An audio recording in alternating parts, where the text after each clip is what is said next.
Hello, everyone, and welcome back to another episode of CleoCast. My name is Matt, And I am RC. and I'm proving you can do podcasting with your eyes closed. I was wondering why they were closed. Yeah. It helps that you're not the one who has to press the buttons on the computer to make the recording start. Yeah, no, I just sit over in the corner. So how are you? I'm okay. How are you? I am doing okay. Life is weird. We're now at the point of, the seasons where seasonal depression crawls slowly back into everyone's life. But luckily it's flannel season too, so It is flannel season. it evens things out a little bit. Yeah. Anyway, you ready for the Chiefs game in Germany?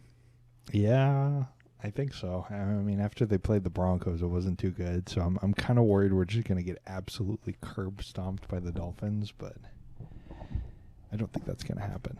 I ran into a guy, I think yesterday, who I was talking to on the phone with, and he was just like, I'm going to be out of the country. And I was like, you going on a vacation? He's like, I'm going to Germany. I was like, are you going for the Chiefs games? He's just like, yes, I am. And I'm just like, all right, this is, I guess people who have the means in Kansas City that are able to are going to this game. Trust me, I've looked at tickets because I've thought, like, oh, that'd be a fun way. Okay, tickets are like $1,000. Okay, yeah, maybe not. Yeah. Yeah. It's just... Maybe if the podcast makes money, we could talk about doing that, but yeah, no thanks. No, this podcast, no. But it's at 8 in the morning for those interested.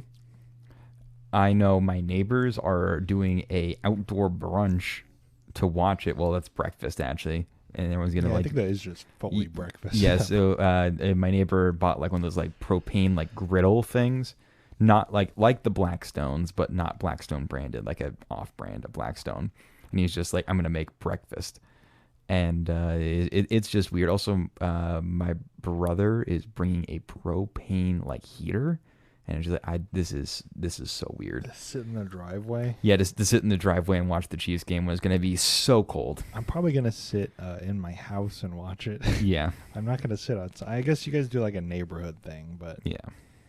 Yeah, no, I'm if I even end up waking up for it, I think I might be my family might be busy, so I might just sleep in and watch it with them at 3 recorded and just like not look at the internet at all. You cannot do that. You're going to open up Twitter and see exactly what happened, and like the first tweet you're going to see is just like the Patrick Mahomes shattered like in quarter 2. Dolphins score 100 points in blowout. The Chiefs managed to score negative points somehow. They just decided to hold the Super Bowl next week, and it's like, yeah, no, it's Dolphins v. Eagles, guys. Like, we're just calling it. We don't need to make everyone else play. Yeah. We've successfully talked about sports for the first, 5 minutes of the episode again. Yeah, I mean, that's just par for the course. I mean, if you aren't used to that at this point, I mean, why, Look, the CleoCast is a Midwest podcast, and in doing so, you get sports. We are future middle-aged Midwestern men. Yeah. Sports must be talked about. Why don't you tell the people what you're drinking? Speaking of middle-aged Midwestern man, jeez. Yeah, good one. Yeah, I that's apparently a tongue twister. Middle-aged Midwestern men. Yeah, I'm drinking a Miller Lite. Yeah, Yeah, it's the champagne of beers. that's high life. Oh, it's a very fine beer. It is a fine Pilsner beer. A fine Pilsner. Also, no, beer. I'm going to be a problem after 15 to 30 of these. Yeah. You know what they say? 2 beers, you have a problem. 15 beers, everyone else has a problem. Yeah. That's why I am banned from the Children's Museum. Yeah. Anyway, we actually have a topic we wanted to talk about in this episode. This is just going to be a rambling one. Yeah, we do. Thank you for listening to the rambling. Yeah. Get to the actual topic. So, how do you guys feel about your town or city owning your local grocery store? Because there's some towns that have attempted to do it, and there's been a little bit of buzz after Mayor of Chicago, Brandon Johnson, floated the idea to doing that to relieve food deserts in Chicago. Mm-hmm. Now, you might think that this has basically never been done, or whenever it's done, it obviously fails. It's like some sort of Soviet Union style grocery store where you only have one choice, where they only sell, one thing of Tide. But we already have a lot of stores like that who only sell one like item of one thing across the country, and that's called Dollar General. Yeah. Dollar General specifically only usually carries one version of one product in all of their stores. Also don't carry fresh produce most of the time. So if you're, for example, a small town in Kansas and you have a Dollar General and no other grocery store, your choices are Dollar General or drive to the closest area that is able to support a Walmart or a different grocery store. And dear listeners, if you've ever been in a Dollar General, it is not a grocery store. They have like cans of stuff and like a frozen food section, and that's it. Yeah. If you want to get vegetables and stuff, don't go to Dollar General. It's basically like trying to shop for groceries at a gas station. Yeah. Does not work. And a lot of American small and rural communities basically only have the option of Dollar General. Yeah, it's this insidious thing where they realize they operate at a much lower margin, so they can come in and effectively kill any small business that exists. They're almost worse than Walmart in that regard. Yeah, because Walmart was able to do it for medium-sized American towns, but the size that Walmart scaled up to resulted in Walmart only being able to go to areas that can support that. But if you're a town of 1,000 people, you're not getting a Walmart, but you can get a Dollar General, and that made Dollar General the largest retailer in the United States. Yeah, it's like the Virginia Creeper of small towns, where it's like it'll just grow, it'll just come in, and it's not a coincidence that when you're driving through like small town anywhere there's a Dollar General. It's by design. They know that they could do it. Yeah, which makes them the largest retailer in the United States, which also, because they are that, they're able to specifically ask manufacturers to make smaller products or products different specifically for Dollar General. Mm-hmm. And which means that they're able to, when they already operate at a higher margin, when you buy a good there, like if you're buying, say, like a thing of Tide for doing laundry, it would be cheaper per ounce at Walmart. Which I'd just like to point out, if you're a free market guy, there is not very much free market about one business owning the entire market. Like, as much as you might limit Soviet command economies, this is a Soviet command economy business, but owned by some dudes who own Dollar General, not with no public input. I can't go vote for the CEO of my local Dollar General branch. I have no say. Yeah. And this gets to the person that we are going to make the antagonist of this episode, and it is this Reason article. Reason, free minds, and free markets. We already know where this is going. This article is titled, Government Failure. Government-run grocery store is predictably losing money. The folly of government-run grocery stores is sadly not a historical relic like the USSR. By someone. We're not going to say his name. We'll link it, though. Yeah, we're going to link the article. We're going to read the article, but we're not going to tell you who it's by. So you got to click the link. So technically we're not... I mean, we're calling this guy out, but... Yeah. Chicago city government is infamously corrupt and unable to provide basic services like education, public safety consistently. But Mayor Brandon Johnson is pushing for the city to try running a grocery store. All right, are we going to try and unpack this one, or are we just going to keep rolling? I feel like we got to make it through the next paragraph, and then we'll just start. It wouldn't be the first government-run grocery store, not even the first one in the United States. For some context, what Chicago is planning, the Wall Street Journal dispatched a reporter to check out a municipal-owned grocery store in Erie, Kansas, opened in 2021. How's it going there? Not great. We will get to that. So, let's unpack this a little bit. Major cities obviously have its own problems. But education, Chicago has a very strong teachers union and is able to provide at least better education than a lot of other major American cities. And this does actually, just the whole education angle, I don't know if the author of this knows this or not, but this does actually get into the whole crux of the point of why Erie, Kansas did this later, which we'll mention. But education is a big factor in all of this that's going on. Yeah. So back to the article. By the way, also, just how's it going there? Not great. I hate that kind of writing. It's just so like, ugh. Feels like a blog. Yeah, I mean, this might actually be a blog. To be completely honest, I don't know anything about Reason. I think it is a blog, but I think this is like an opinion piece. But he's writing it as if he's talking to you, which I get from an opinion article thing. But he writes like an asshole. So yeah.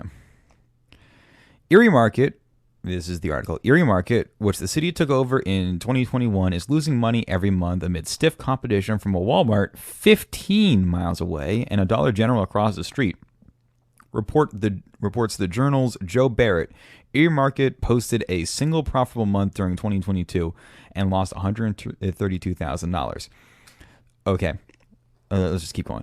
Maybe Erie's erstwhile government grocers did not realize that, unlike other government services, grocery stores are subject to competition. Bummer. Bummer is unnecessary.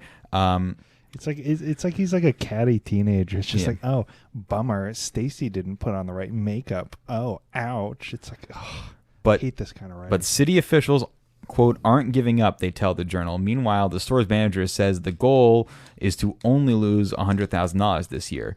In other words, maybe Erie should give up. All right, we're going to get into it now. No. So, starting from the beginning of this, when the open quote about Erie Market began, Walmart, 15 miles away.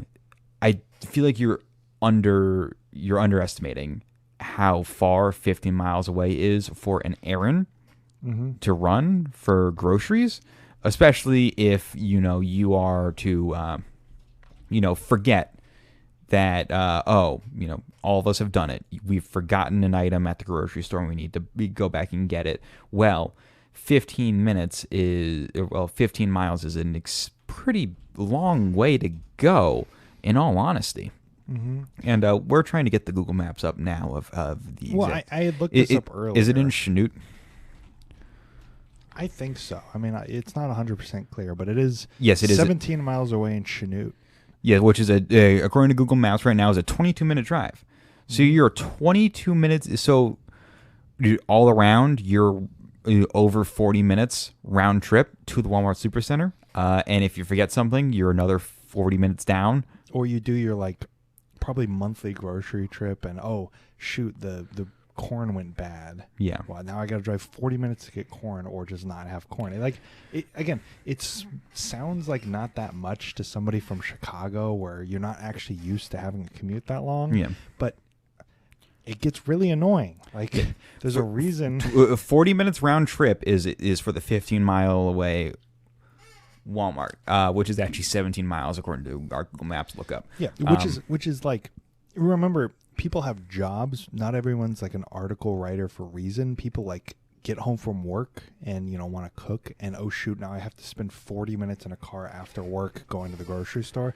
It's not fun. It's not something to just brush over. It's not exactly like down the block. And what we've already gone over is Dollar General isn't exactly a grocery store either, because if I want to buy once again corn, or maybe some maybe a bagged salad, Dollar General's not going to have that. Well, again, it's like saying that Quick Trip is in competition with Hy-Vee. It's like, yeah, they technically sell food, and yeah, they sell some products that overlap, but they're really not the same thing. Like Dollar General sells SpaghettiOs and chicken noodle soup and candy and stuff, but it's not a grocery store. It's just a random things you might really shitty pins and Tupperware and stuff. Yeah.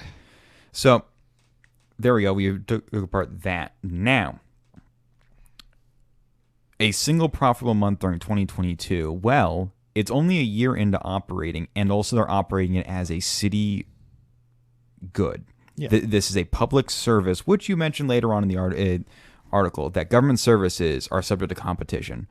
Well, but government services can ignore competition, because there might be competition for water, but no one's trying to put my municipal water company or wastewater management that ran by our county into, public or like into private like rates. They're not trying to just like, oh, you're going to pay market rate for water because it's ran as a public good. And the one thing that I know you want to talk about is there's basically no other option other than for Erie to run this. But we'll get into that later. Yeah, we can frame that with the rest of the argument. Which is why them aren't giving up is an honorable thing, and also probably the best thing Erie can do for its future. You can tell, in other words, maybe Erie should give up. You can tell this man is operating fully in Chicago, I'm in a city of 9 million people brain. Like this is fully not comprehending that this is a town of like maybe 1,000 people. Yeah, and I mean, like, Erie's not giving up on its community by doing this. And again, this is the voters, like, I think it gets into it later. We're maybe jumping the shark a little bit because we're not even halfway through. But yeah, people did vote on this, so it is like a community thing. So, back to the article. To be sure, running a grocery store is tough. Low-margin business with tons of competition. There is nothing shameful about a brand new business losing money in that environment, unless that money happens among the taxpayers, many of whom probably aren't even using the government-run store. Okay. Chicago brain. They have Chicago brain. That's like the only closest option, guys. Yeah. Anyway, tons of competition. Once again, that's making a lot of assumptions. There's no competition, guys. That's getting into it later. But this man. Okay. All right. In Chicago, officials envision a city-owned grocery store as a way to address food deserts in neighborhoods where privately owned stores have closed and moved away.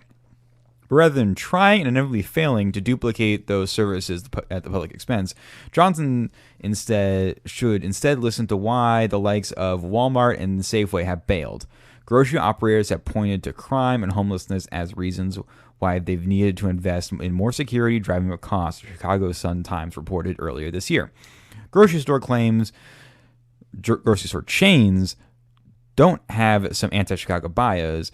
If the people in charge of the city made those neighborhoods safe and economical places to do business, groceries would be plentiful as they are anywhere else in America. Reducing Chicago's high crime rate would surely help, though that's admittedly a long-term project.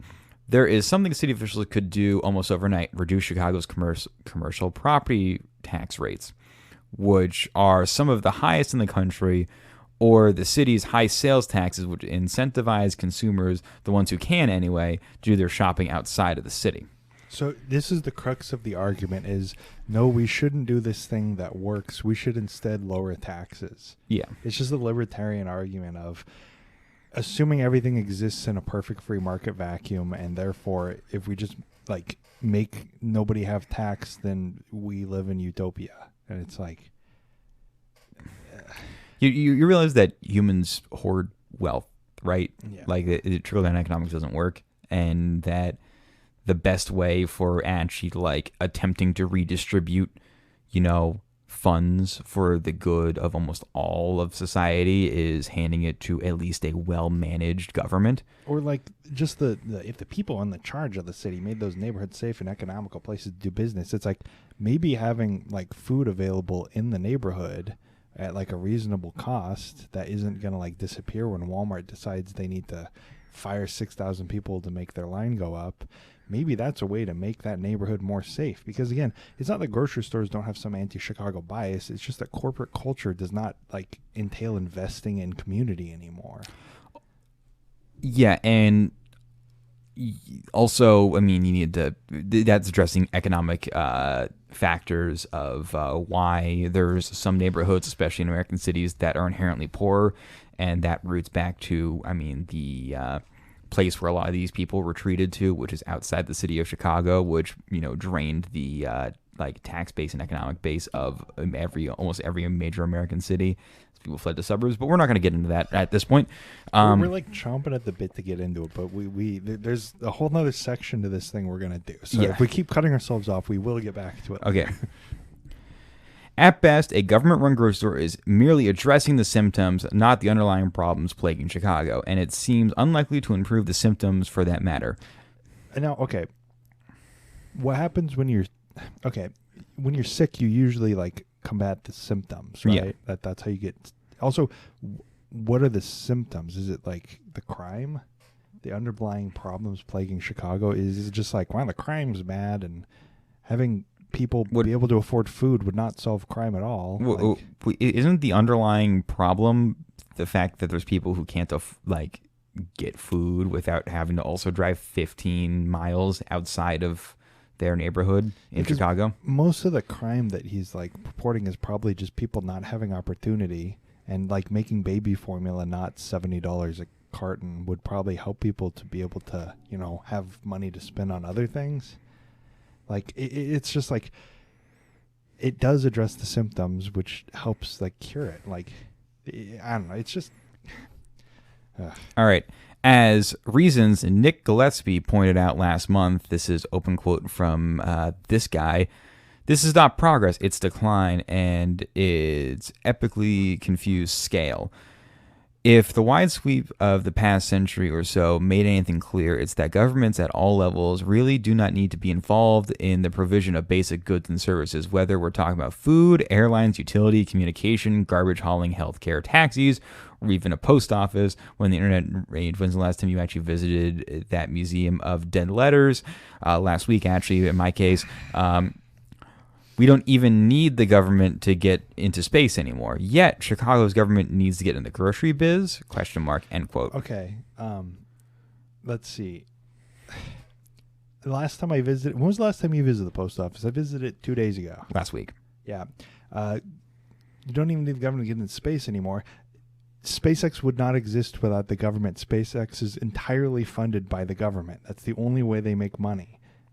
They're operating no differently than every other space launch system we've ever had. SpaceX makes the rocket, but NASA pays for it and operates it. Same with the space shuttle. That was I think Boeing helped make that, along with Rockwell.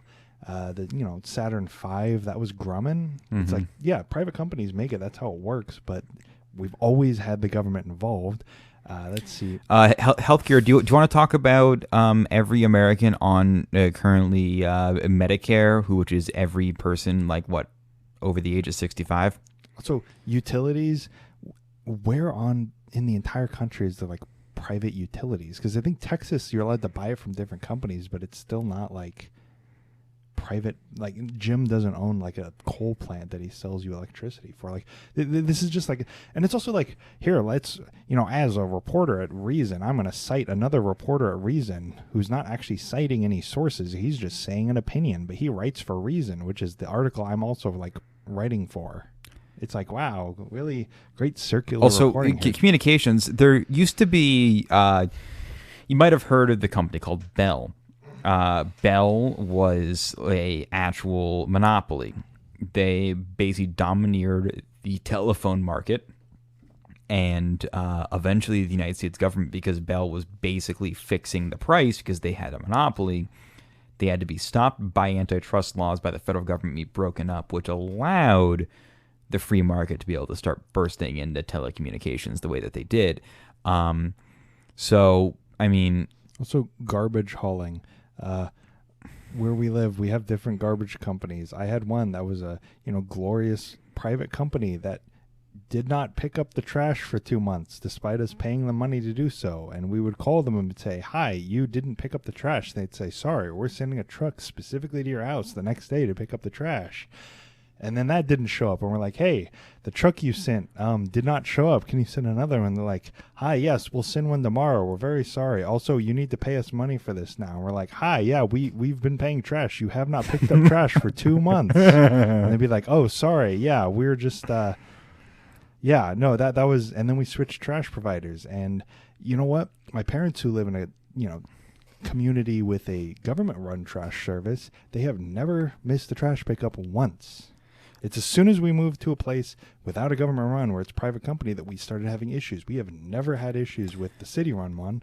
I remember when I also used to live in that same community where they have a government run trash, and it was literally at the exact time on the exact day constantly. Mm-hmm. And it is wild how that was the case. And now, if you live in an area where private pickup, if just you never know if this trash get picked up at 7 a.m. or at 11 p.m. You never know when the truck's going to run by. But I knew in our our old house in that area, in that community, it was like at like 11:15 every Tuesday, like on the dot. Yeah, it's okay. There's like a problem that people have with, like, well, of course, private businesses run it better, and it's like, in some cases that can be true, but private businesses, you always have the layer of they have to make money on top of it. Mm-hmm. So like the city can run trash pickup, they charge you money, all they have to do is break even, because you're not going to shut down the trash service, you know, they're government funded. So if they have a little bit of an overrun, you just charge a little bit more tax, whatever. But with the private company, they have to do the exact same service that the city run one does while also making a profit. So they have to either cut corners somewhere or charge you more money, because they can't provide the exact same service that the city already does, breaking even, because they have to make money off of it. Which right? is something that you can apply to, you know, small towns and also food deserts in major cities, is if the city is running something at cost, the cost savings can be passed on to the people in the community, and you don't have to make a profit. You just have to break even, which is something which is something Erie is probably working towards. Yeah. Anyway, back to the article. I'm going to wrap it up. Let's just finish it out. Yeah, I wish we get done with this guy. All right, so back to the article. The most famous failure of government-run grocery stores comes from, naturally, the Soviet Union, where basic consumer necessities were often in short supply. Soviet leader Boris Yeltsin's 1989 visit to a Texas supermarket, where he was astonished by the variety and supply of goods on offer, has been credited with a significant role in the downfall of communism in Russia. But what's happening in Erie, Kansas, and what could happen on a larger scale in Chicago is a useful reminder that the folly of government-run grocery stores is sadly not a historical relic like the USSR. Okay. So there's still private companies producing a large amount of goods. It's not like there's only one version of Texas toast in the grocery store. The grocery store in Erie can have all the different brands, from Great Value or Best Choice all the way up to the name brand version. That's still an option. They're just buying it and then selling it in a way that the grocery store will break even or make a little bit of profit, instead of being like Dollar General, which is the largest American retailer, because they make such great profit. Yeah, they're conflating this with the USSR as, the government's running a grocery store. But it's like, yeah, but the government in the USSR ran like everything. That's the whole point. Erie, Kansas does not make its own like bread. Erie, Kansas does not bread from a wholesale distributor like every other grocery store on the planet does. Erie, Kansas doesn't run the government. Yeah, it's like they're not like related at all, because like in the USSR, if you had like a snafu and the factory accidentally produced like 10% less toothbrushes than normal, oh no. Like you would have a shortage of toothbrushes, but Erie's just buying from this. Like it's not like a communist thing. And also the Soviet Union had an inherent problem where they basically never allowed statistics to go down. You had to either lie saying you were producing enough or produce enough. Yeah. And in a lot of situations, people were just lying, saying they were producing the numbers that were producing, which was causing the shortages, which was why people like it basically just slithered down the line. Where, you know, like the factory says to produce 10,000 toothbrushes, they only produce 9,000, but there's 1,000 people in somewhere in Soviet Russia who got their ration card for an extra toothbrush, and there's a shortage in that because their toothbrush wasn't actually produced. This is a libertarian website, I figured out, because the recommended podcasts are: Should Libertarians Support School Choice? Marcos Falcon. Can a libertarian still win in Argentina? And is porn too pervasive? It's like, yeah. Man, okay. Do you think that the libertarian thing, like this libertarian blog, understands like Peronists? I don't think I understand Peronists. I don't either, but like I want to see them attempt to tackle it. Well, okay. Yeah. Moving on. So he cited, if you'll remember earlier on, a Wall Street Journal article, which he quoted for 2 lines. We pointed it out. Now, how about we read that Wall Street Journal article and see what it says about this Erie? Because remember, everything he's doing in the other article is just an opinion piece over this Wall Street Journal article. So why don't we read it and form our own opinions? All right. Chicago is losing supermarkets. Does a small Kansas town have the answer? In cities with so-called food deserts, local governments consider taking charge of grocery stores, by Joe Barrett of the Wall Street Journal. And this article came out like a week ago, which is why it's like suddenly we're making an episode over it. Erie, Kansas. As Chicago studies whether to become the first big city to open a municipally owned grocery store, it will be looking to places like this city of 1,000 people for tips on how to do it. At the moment, things aren't going especially well. Erie Market, which the city took over in 2021, is losing money almost every month amid stiff competition from a Walmart 15 miles away and a Dollar General across the street. The store has slashed prices, cleared the shelves of expired items, and put in a salad bar to try to bring more people through the door. But leaders aren't giving up. Quote, without a grocery store, what are we going to do? It would kill this small town, and it's hard enough to keep it alive as is, end quote, said Erie City Council member Jason Thompson, a Republican who owns a trash hauling business. Oh, wow, look. Hey, reason guy. There's a guy who owns a trash company that isn't a city municipality, like a city-owned municipality, trying to run a, what in your mind was a USSR-like grocery store. Wow. Hey, reason guy, this thing is entirely Republican. Yeah. Like. So Erie, what? But it's just, man, it's frustrating. Also, 15 miles away, but also we did it on Google Maps. It's 40 minutes. I mean, it's just, oh God, it's frustrating. Yeah. Again, it's just the Chicago brain people who don't actually think or consider rural like struggles, rural like concepts, like whatever rural like, because it's two different dichotomies. You know, it's two different ways of living, but they don't actually think about it until it's in the framework of, well, but how would this affect Chicago? You know, how would the city of 1,000 people owning a grocery store affect Chicago? What does this mean for Chicago? And it's like, come on, guys. This means the survival of Erie or other small towns that can also implement this and learn a lesson from Erie, which is kind of the crux of this. Yeah. So Erie is among a handful of cities across the U.S. that have taken over or started up grocery stores as a way to stave off decline and make it easier for residents to get access to fresh foods. All of them are small, but that could soon change. Last month, Chicago, a population 2.7 million, launched a study on the feasibility of opening a municipally owned grocer to get more fresh foods and spur economic development in a number of mostly low-income neighborhoods. Chicago, which has lost 6 groceries on its south and west sides in the past 2 years alone, aims to take advantage of a new $20 million state fund designed to address what are known as food deserts across Illinois. Studies show the lack of access to fresh foods can have big impacts on health outcomes and rob neighborhoods and entire towns of economic vitality. The departing stores in Chicago have cited poor margins and crime among reasons they have pulled out, prompting the Chicago Tribune's editorial page to argue that the city won't have any better luck than savvy national retailers.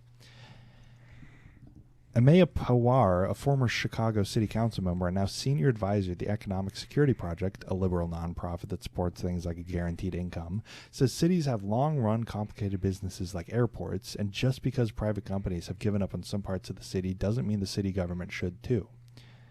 Quote, communities and people in those communities deserve to survive and thrive, and, that might mean accepting an operating loss for a grocery store, end quote, said Pawar, whose group will be working with the city on the economic feasibility study, including a planned trip to places like Erie to see how things work.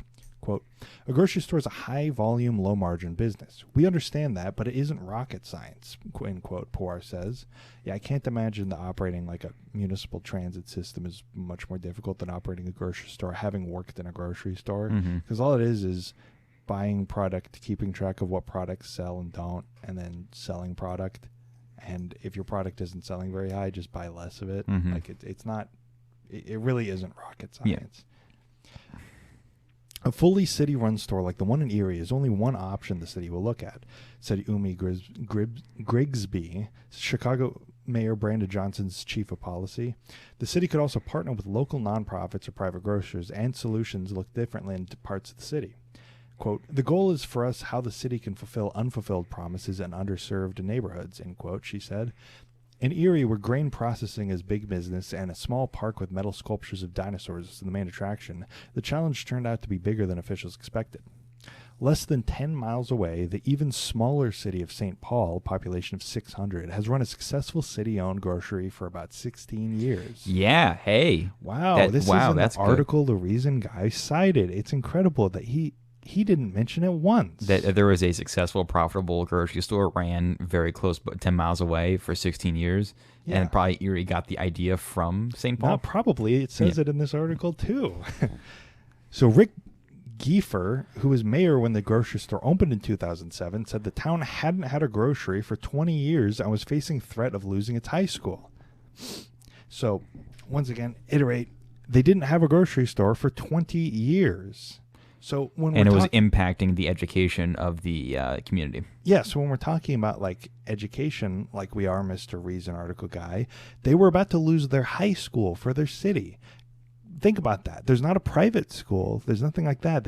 Every student in this city goes to the same school. It's a small town. It's not like the free market's going to swoop in and start a fancy private-owned, private school right there.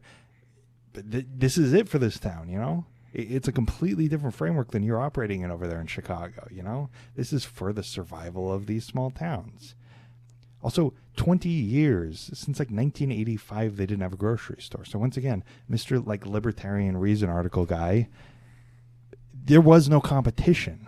It's not like they're getting outcompeted. It's not like the city, grocery store is having to compete with Walmart or whatever. There is no other store in this city. 2007 was 16 years ago, though. Yeah? Oh, geez, yeah. Yeah. Damn. Well, city leaders thought a grocery store would help keep the population in town, and they reasoned if they could sell water through a municipal entity, they could also sell food. Because, it's a municipality. They just... Yeah. I wonder what this former mayor's political party is. I don't know, but I'm guessing it starts with an R. Yeah. I would maybe bet. I don't know. There's a lot of guys named Richard Giefer in Kansas, apparently. You might want to put St. Paul afterwards. Parsons, Kansas, South Mound, Kansas. He might have died, actually. I don't think that's the same guy, though. Yeah, that's not the same guy. Anyways, he's probably a Republican. If you aren't, please let us know. He's 42. Either way, most of the people in these towns probably are. So James Voorhees, who's run St. Paul's Supermarket with his wife Kelly for about 10 years, says the business supports itself, including paying for new equipment. The city, he says, really doesn't have to do anything. They just oversee it. The high school remains, partly because it was able to switch districts. Erie isn't there yet. When Erie took over its grocery store in 2021, things went fairly well for the first year, said Jamie Jansen, Erie's city clerk. The store made a profit for 5 of the first 12 months and lost only $18,000. That seems a bit different from what the Reason article was saying. Yeah, wait a second, Reason guy. You said it was only 1 month. That says 5 months. Did you? Well, that was during 2022. That was only 2021, so we did shift the year. Yeah. Almost every month. But that's... Okay. So you don't say the number, but then you do. It's just like... Anyways... But some of the initial enthusiasm for the store, which residents had supported in a poll, started to wane, and as COVID-19 eased, more people started shopping again at the Walmart in Parsons, about 15 miles away. Erie Market lost $132,000 in 2022 with only 1 profitable month. The store, across from a street from a Dollar General, also failed to capitalize on its fresh vegetables and meats, letting those sections start to look drab and some merchandise go out of date, Jansen said. The losses have continued this year. Okay, wait, so the people voted for it, though, so... Yeah, people voted for it. COVID-19 ended, kind of. Yeah. And so they started to shop at Walmart because they probably felt safe going to Walmart again. And, Walmart is different than going to the small-town grocery store. Yeah. But in July, Erie's market manager retired and Jansen volunteered to take over. She worked to beef up the freshness and presentation of the fruits, vegetables, and meats. Quote, "It makes such a big difference," she said. Next, she had staff deeply discount or toss older products on the shelves, leaving some looking bare, but giving customers more confidence in what they were buying. She started advertising discounted specials on Facebook, like a batch of ice cream she accidentally overordered in the summer, and hosted snack cakes such as lunchbox stuffers going into the fall. She worked around with her wholesaler to cut the margin on all 4,000 products in the store to around 15% from around 30% in August, hoping to boost revenue with more volume. After polling customers for ideas, she added a salad bar. Quote, "It's been a big hit," she said. As a city-owned municipality, she could just say, "Hey, we're your city grocery store. What do you guys want us to add? Because we're a city-owned grocery store. You guys vote on who runs it." She also plans to move the soda machine from behind the meat counters so customers can pour their own drinks, easing lines on busy days like Taco Tuesday. Quote, "We're doing everything we can to bring people through the door," end quote, she said. Jansen said the goal is to narrow losses to under $100,000 this year out of the city's total budget of $6 million and keep improving from there. Meantime, customers like Lenore Rowland, an 85-year-old retired local teacher, do their regular shopping at the store and go to the Walmart only for things like toilet paper. She stopped in recently for fresh meat, strawberries, a bagged salad, milk, a pumpkin, and vanilla ice cream, which she shares with her dog Max. Quote, "I think it could be very successful," she said. "Right now it's kind of a stocking problem, but it takes time." And that's Yeah, I the mean, article. it took, St. Paul a while to be able to get it moving, but it eventually saved St. Paul. Mm-hmm. And like Lenora Rowland, Mhm. she's an 85-year-old. So the guy in the Reason article would rather her drive 40 minutes round trip just to get like a bag of corn, or I don't know why I keep coming back to corn, to get like some rice, rather than just having a grocery store in his store, because the free market failed Erie. You can't run a grocery store there. It's not profitable from the normal model, so they had to make their own. Like that's the thing, is this is an example of the free market, the holes in it. It doesn't work here. So they had to do their own solution. Otherwise, the city would die. There wouldn't be any city anymore. It's the same issue St. Paul was having. They wouldn't have a high school. Kids would leave immediately. Like, what's the reason of staying? I got to drive 40 minutes to go to the grocery store. There's no schools for my kids. Now, as part of our plan, because we had a lot to talk about on this one, you can probably catch us on part 2 of this episode. But we'd like to thank you for listening. This has been the CleoCast. I've been Matt. I've been RC. And you can follow us on Twitter at CleoHistory. You can email us at cleohistorypodcast@gmail.com. And you can get us wherever you get your podcasts. Hope you've enjoyed it, and we'll see you next week for part 2. Thanks. Bye.